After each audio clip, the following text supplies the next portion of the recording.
Eu convido você a abrir sua Bíblia no livro de Hebreus, capítulo 1. Leremos os versículos de 1 até o 4.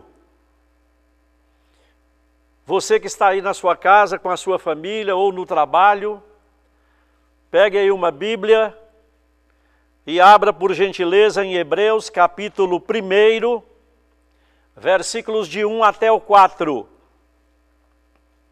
Diz assim a palavra do nosso Deus: havendo Deus outrora falado muitas vezes e de muitas maneiras aos pais pelos profetas, nesses últimos dias nos falou pelo Filho, a quem constituiu herdeiro de todas as coisas, pelo qual também fez o universo. Ele que é o resplendor da glória e a expressão exata do seu ser, sustentando todas as coisas pela palavra do seu poder. Depois de ter feito a purificação dos pecados, assentou-se à direita da majestade nas alturas, tendo se tornado tão superior aos anjos, quanto herdou mais excelente nome que eles. Vamos orar. Senhor amado, glorificado seja o teu nome nesta manhã. Estamos aqui, meu Deus, na sua casa, na igreja, na casa de oração.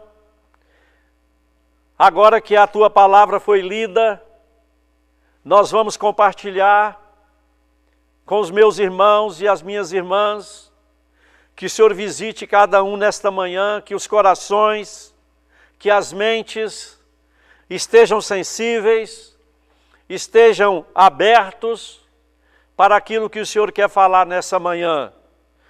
Toma, Jesus amado, a minha mente, o meu coração, as minhas palavras, tudo o que eu aqui disser, possa estar de acordo com a tua palavra, e que o Senhor venha edificar as vidas. Reveste-me agora do teu poder, da tua unção, do teu Espírito Santo, para compartilhar esta palavra maravilhosa. Amém. Todos nós precisamos ter um entendimento básico do livro de Hebreus, por duas razões: para entendermos melhor o Antigo Testamento e para apreciar melhor o que Jesus fez, o que Jesus está fazendo e o que Jesus fará no futuro. Nós não sabemos quem escreveu o livro de Hebreus, mas há alguns candidatos. Primeiro, o apóstolo Paulo, Lucas, Estevão, Apolo, Barnabé e até Silvano, e até o casal Áquila e Priscila. Independentemente de quem escreveu essa carta, não importa. O importante é que ela está inserida no cânon sagrado, nos 66 livros da Bíblia. E eu fico com Orígenes, teólogo cristão, filósofo, escritor, e ele afirmou: só Deus sabe com certeza quem escreveu Hebreus. Nós só saberemos no céu. E aí vem uma pergunta à nossa mente: por que que essa carta foi escrita? Devemos lembrar que nós estamos aproximadamente no ano 65 depois de Cristo, ou seja, 32 anos após a morte e a ressurreição do nosso Senhor Jesus Cristo. Um grande número de judeus se converteram a Cristo através da pregação, mas muitos deles queriam abandonar o cristianismo, queriam voltar ao judaísmo, a desistir da fé cristã, da caminhada com Cristo, queriam abandonar o Senhor Jesus Cristo por causa da perseguição. Dessa forma, essa carta ela foi enviada aos judeus para fortalecer, para motivar aqueles que queriam desistir da fé cristã. Meus amados, na nossa caminhada de vida, na nossa vida cristã, os que não andam para frente estão retrocedendo. Os que param, os que estacionam, esses não estão avançando, eles estão recuando. O crente em Jesus Cristo, após a sua conversão, ele vai enfrentar muitas dificuldades, espinhos pelo caminho, muitos problemas, vai enfrentar até epidemias, pandemias, e pode também enfrentar a rejeição na própria família. Mas eu quero concordar nesta manhã com Stuart Olio. E ele afirmou: as bênçãos maravilhosas e inefáveis encontradas em Cristo não podem ser achadas em mais ninguém.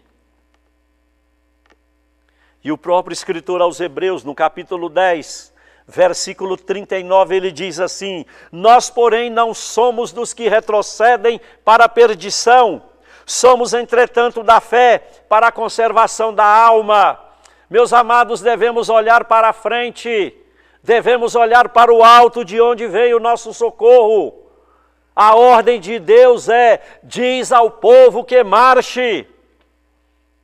E eu quero nessa manhã, brevemente aqui, compartilhar alguns ensinamentos desses 4 versículos da primeira carta aos Hebreus. Primeiro, Jesus ele é superior aos profetas. Está aí no versículo 1. Havendo Deus outrora falado, muitas vezes e de muitas maneiras aos pais pelos profetas, nesses últimos dias nos falou pelo Filho. Com esse versículo, o escritor aos Hebreus, ele não está querendo diminuir os profetas, desmerecer, mas o propósito é deixar bem claro a supremacia de Jesus Cristo. Jesus, ele é superior aos profetas. A revelação de Deus no Antigo Testamento não era algo estático, ultrapassado, fora de moda. Mas Deus ele enviava o profeta para alertar, para exortar, para corrigir e para confortar o povo de Deus. E aí nós sabemos que os profetas do Antigo Testamento foram até Malaquias. Depois disso houve um intervalo e não uma interrupção. E nós sabemos que Jesus é o elo, Jesus é a ligação entre o Antigo e o Novo Testamento. Malaquias capítulo 4, versículo 2. A última profecia do Antigo Testamento. Diz assim: mas para vós outros que temeis o meu nome, nascerá o sol da justiça, trazendo salvação nas suas asas. E sobre o sol da justiça, meu amado, João Calvino ele disse o seguinte: o Filho desceu das alturas sem jamais deixar o céu. O Filho nasceu de uma forma milagrosa no ventre de uma virgem. O Filho morreu em uma cruz, mas jamais deixou de preencher o universo com seu amor imensurável. E eu repito, Malaquias é o último profeta do Antigo Testamento. E foi escrito há mais ou menos 430 anos antes de Cristo. Esta profecia é a última profecia do Antigo Testamento. a respeito da vinda do Senhor Jesus Cristo ao mundo. Depois disso, houve um intervalo, um silêncio de 400 anos. E ele fala claramente que a vinda do Messias, de Jesus, está próxima. E aconteceu. Jesus, ele é superior aos profetas. Jesus, ele é superior a Moisés, a Josué, a Arão e aos levitas. E a ideia central do livro de Hebreus é que Jesus, ele traz aos homens a revelação de Deus. Em Jesus, Deus entrou na humanidade, o Eterno invadiu o tempo. Justino Marte, ele disse, o divino desceu do céu e veio à terra. Jesus é a verdade e a revelação completa para a satisfação do coração do homem. Os profetas, eles eram amigos de Deus, mas Jesus é o Filho amado do Pai. E uma outra coisa interessante para encerrar esse primeiro ponto, Hebreus é considerado o quinto evangelho por alguns escritores. Esse livro é uma mina de ouro para quem deseja cavar. Os 4 primeiros evangelhos narram o que Jesus fez na terra. E Hebreus narra o que Jesus está fazendo no céu. E se alguém, queridos, nessa manhã, que está me ouvindo, que está me assistindo, se alguém quer conhecer a Jesus mais profundamente, se alguém quer ser amigo do Rei, se alguém quer ouvir a sua doce voz e obedecer aos seus mandamentos, deve pelo menos uma vez ao ano ler os 4 evangelhos e o livro de Hebreus. Primeiro destaque, Jesus, ele é superior aos profetas. Segundo destaque, Jesus, ele é filho, herdeiro e criador de todas as coisas. Acompanhe comigo o versículo 2. Nesses últimos dias, nos falou pelo Filho, a quem constituiu herdeiro de todas as coisas, pelo qual também criou o universo. E nesse versículo nós destacamos 3 palavras. A primeira delas é o Filho. E observe aí na sua Bíblia que Filho está com F maiúsculo. Hebreus, ele usa a palavra Filho para se referir a Jesus como Filho de Deus. Já o evangelista João, ele usa o termo grego logos, que é verbo, que é palavra. E em geral, logos é usado para Jesus pré-encarnado, ou seja, antes do seu nascimento. E filho, ele é usado para Jesus encarnado, ou seja, após o seu nascimento. Mas aí você diria, mas esse texto fala que Jesus é o Filho de Deus, mas não fala que nós também somos filhos de Deus adotivos.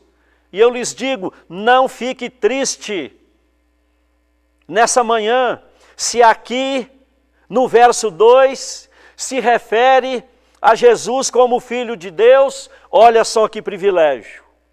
Em Mateus capítulo 9, nós somos filhos de Deus e filhos do Pai. Em Lucas 6, nós somos filhos do Altíssimo. Em João 12, nós somos filhos da luz. Em Mateus 8, nós somos filhos do reino. Em 1 de João 2, nós somos chamados de filhinhos. E em Romanos 8, os filhos de Deus são guiados pelo Espírito Santo de Deus. Queridos, e não há dinheiro no mundo que pague, que compre esta filiação que nós temos com o Senhor Jesus Cristo, pois Ele já pagou de uma vez para sempre na cruz do Calvário com seu sangue precioso.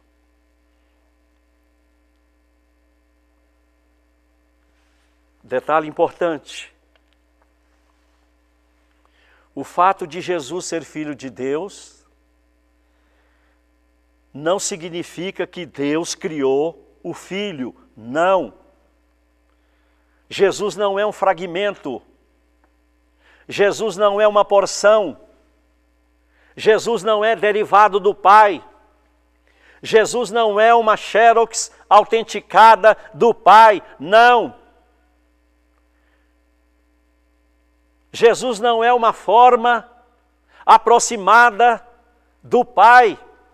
6,999 não é igual a 7. A palavra diz que eu e o Pai somos um. O Pai e o Filho são coeternos, são da mesma essência, são da mesma substância, têm o mesmo poder, porém duas pessoas distintas.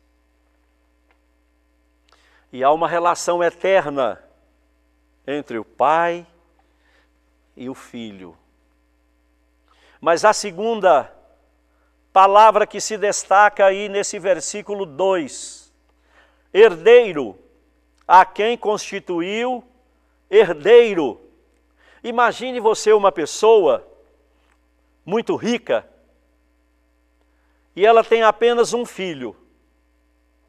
E quando essa pessoa morre, toda a herança, todos os privilégios, todos os títulos vão para o filho. É lógico que Deus não morre. O escritor usa essa figura para entendermos melhor que tudo que pertence a Deus pertence também ao Senhor Jesus Cristo. Jesus, ele é o Senhor. Jesus, ele é possuidor de todas as coisas e ele é também soberano. Escute só esse versículo de Romanos, capítulo 8, versículo 17. Ora, se somos filhos, somos também herdeiros, herdeiros com Cristo e co-herdeiros com Ele também. Nós somos herdeiros de Deus e somos co-herdeiro com Cristo. Terceiro destaque nesse versículo, diz que Jesus, ele é o Criador do universo. Ele também fez o universo. Meus queridos, Moisés, Davi, Paulo, João, Isaías, Pedro, Jó, Salomão, todos eles eram criacionistas. E o pensamento humanista, moderno e secular, está ligado à teoria da evolução. Basicamente, essa teoria, ela defende que todas as coisas surgiram por acaso. É mais ou menos assim. De repente, de uma hora para outra, sem mais nem menos, por acaso, surgiram as lindas praias do Nordeste. Sem mais nem menos, surgiram as serras gaúchas, o Pantanal Mato-Grossense. Por acaso surgiu a floresta amazônica. E isso é gravíssimo. Isso implica na exclusão de Deus, do Pai, do Filho e do Espírito Santo. Na criação exclui totalmente. Queridos, na criação do universo, houve a participação direta da Trindade. E olha o que diz Colossenses capítulo 1, versículo 15. Este é a imagem do Deus invisível, o primogênito de toda a criação, pois nele foram criadas todas as coisas, no céu, sobre a terra, as visíveis, as invisíveis, soberanias, principados, potestades, tudo foi criado por meio dele, por meio de Jesus Cristo. Ele é antes de todas as coisas, nele tudo subsiste. E há uma palavra aqui importante, primogênito. Não significa que Jesus foi o primeiro a ser criado, não, e sim que ele já existia antes da criação. Cristo criou todas as coisas. Jesus não é um ser criado, ele é o Deus eterno. E a palavra primogênito aqui é um título de honra. Jesus é o primeiro em importância, ele é pré-existente, ele existiu antes de todas as coisas. Primeiro ensinamento, Jesus ele é superior aos profetas. Segundo ensinamento, Jesus ele é filho, herdeiro e criador. Terceiro e último, Jesus ele é resplendor, sustentador e purificador. Olha o versículo 3. Ele é o resplendor da glória, a expressão exata do seu ser, sustentando todas as coisas pelo poder da palavra do seu poder, depois de ter feito a purificação pelos pecados.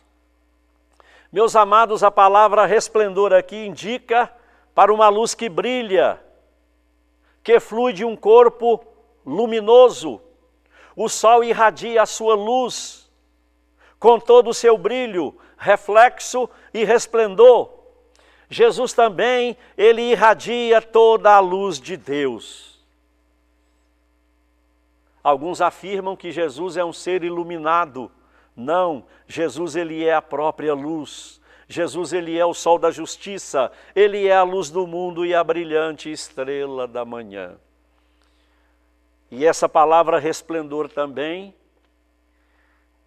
indica para o caráter de Jesus, que é da mesma essência do caráter de Deus. Mas tem uma outra palavra no versículo 3 que é sustentador. Jesus, além de ser o Criador do universo, ele também é o sustentador. Coisa maravilhosa. No universo, existe 100 bilhões de galáxias. E a nossa galáxia é a Via Láctea. Em cada galáxia, existe 100 bilhões de estrelas. E o número total de estrelas existente no universo é 10 elevado à 16ª potência. É o número 1, seguidos de 16 zeros. E uma coisa tremenda, que nesse universo vasto, infinito, amplo, não existe nenhuma estrela a mais e nenhuma a menos. O número de estrelas existente no universo é exatamente o que Deus planejou. E aí Immanuel Kant, ele morreu aos 80 anos, em 1804, e ele disse o seguinte, ele era filósofo: há duas coisas que me encantam, o céu estrelado acima de mim e a lei moral dentro de mim. Eu fico aqui imaginando Davi, o rei Davi, o maior rei de Israel, numa noite estrelada, enluarada, ele olha para o céu e ele exclama o Salmo 8, e ele diz assim: quando contemplo os teus céus, obras dos teus dedos, a lua e as estrelas que estabelecestes, que é o homem, quem sou eu, quem é você, para que Deus se lembre de nós.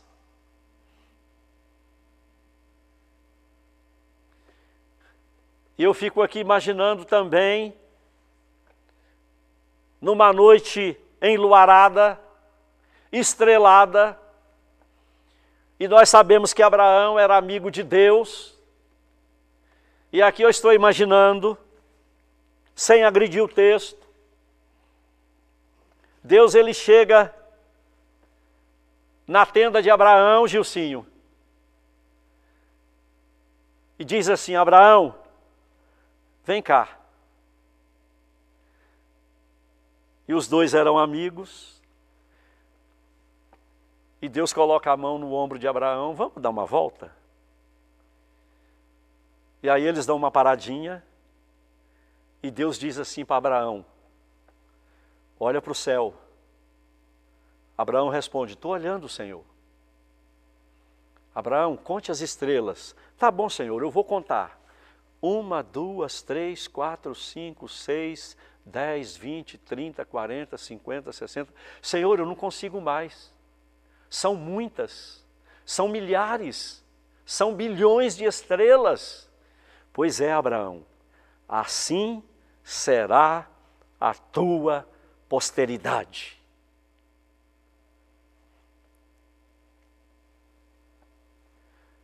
Meus queridos, Jesus, ele mantém, ele criou e ele sustenta o universo para o nosso bem-estar.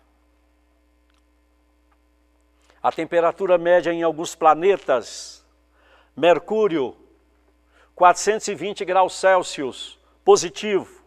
Vênus, 456. Urano, menos 210, negativo. Netuno, menos 225 graus negativos, gelado demais. Mas quando a gente olha para o planeta Terra, a temperatura média é de 15 graus. Alguns lugares mais frios, outros lugares mais quentes. E isso é maravilhoso. Agora vamos imaginar que a temperatura da Terra aumentasse para 150 graus. Seria impossível continuar vivendo aqui nesse planeta, aqui na Terra. E nós temos que entender que Jesus fez tudo perfeito. Além disso, ele sustenta o planeta Terra pelo poder da palavra, para que o mesmo não seja desintegrado e destruído. E eu quero concluir nesta manhã. Além de tudo isso que dissemos, que compartilhamos,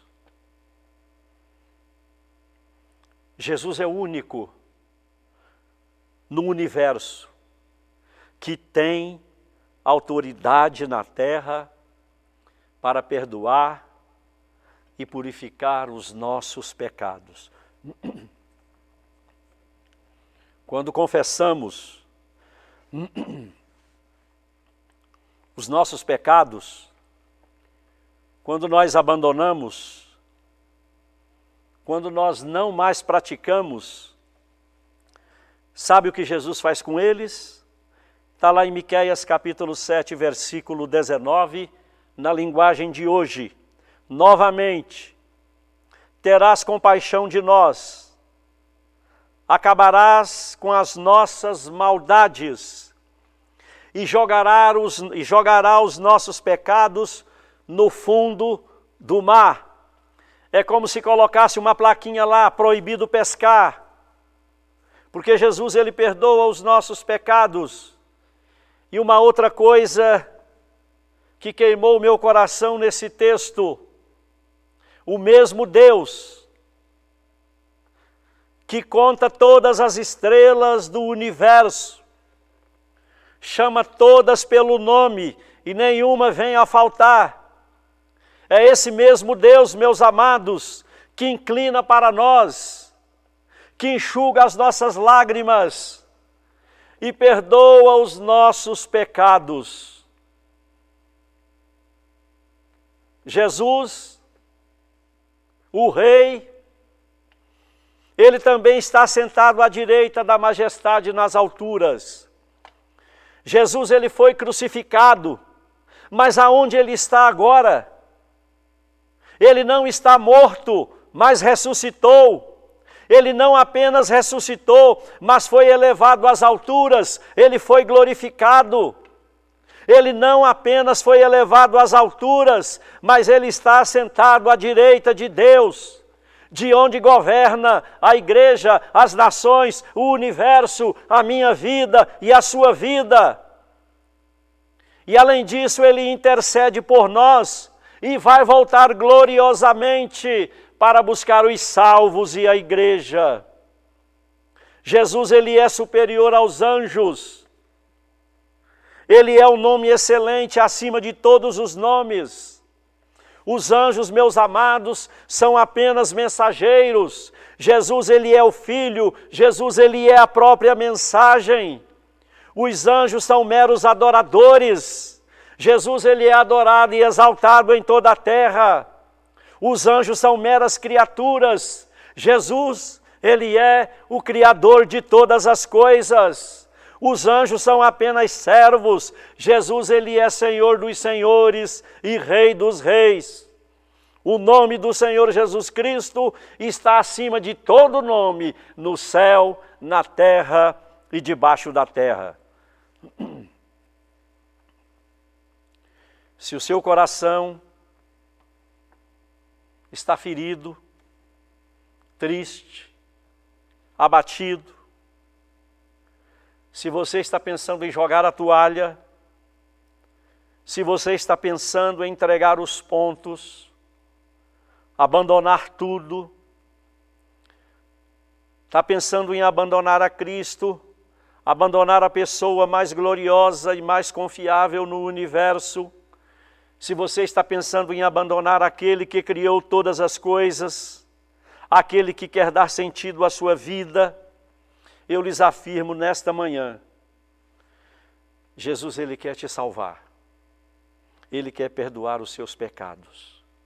Ele quer te abençoar.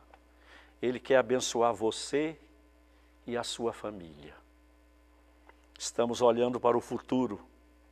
Estamos olhando para a cidade santa. Estamos olhando para a Nova Jerusalém. Aqui nós somos peregrinos e forasteiros. A nossa pátria é o céu. Cristo é o Rei dos reis. E é com Ele que reinaremos por toda a eternidade. Não devemos temer em tempo nenhum as tribulações, as angústias, as perseguições. Devemos ter sempre em nossa mente que Jesus reina, que Jesus governa. E eu encerro aqui com Apocalipse capítulo 5 e já termino. Vi e ouvi uma voz de muitos anjos ao redor do trono, dos seres viventes e dos anciãos, cujo número era de milhões e milhares de milhares, proclamando em grande voz: digno é o Cordeiro que foi morto, de receber o poder, a riqueza, a sabedoria, a força, a honra, a glória e o louvor. Então ouvi que toda criatura que há no céu e sobre a terra, debaixo da terra e sobre o mar, tudo que neles há, estavam dizendo: aquele que está sentado no trono e ao Cordeiro, seja o louvor, a honra e a glória pelos séculos dos séculos. Queridos, que Deus abençoe a sua vida. Aleluia, glória a Deus e amém. Aonde você estiver, curve sua cabeça. Eu quero orar por você e sua família. Querido Deus e eterno Pai, várias pessoas estão nos assistindo nessa manhã, estão passando por dificuldades, problema de saúde, problema na família, problema no trabalho, com a situação atípica que nós estamos atravessando. Mas, ó Deus, eu creio piamente, eu creio firmemente como o Senhor prometeu lá em Mateus 28. O Senhor não abandona os seus filhos e jamais vai abandonar. Eu te peço que o Senhor esteja levando paz a cada lar. Ó Deus, o pai de família, que está com o coração apertado agora, que tem sua família para criar, está em dúvida como será o futuro, que o Senhor acalme os seus corações, que o Senhor possa abrir a janela dos céus para esse pai de família, que o Senhor tenha misericórdia, que o Senhor abençoe a vida espiritual de todos quantos estão ouvindo e nos assistindo, que o Senhor abençoe a vida familiar, financeira, profissional, sentimental, conjugal. Ó Deus querido, tem misericórdias de nós, meu Pai. Abre as janelas dos céus para que vejamos a glória do Senhor. Perdoa, meu Pai, os nossos pecados, aumenta a nossa fé, em nome de Jesus Cristo. Amém.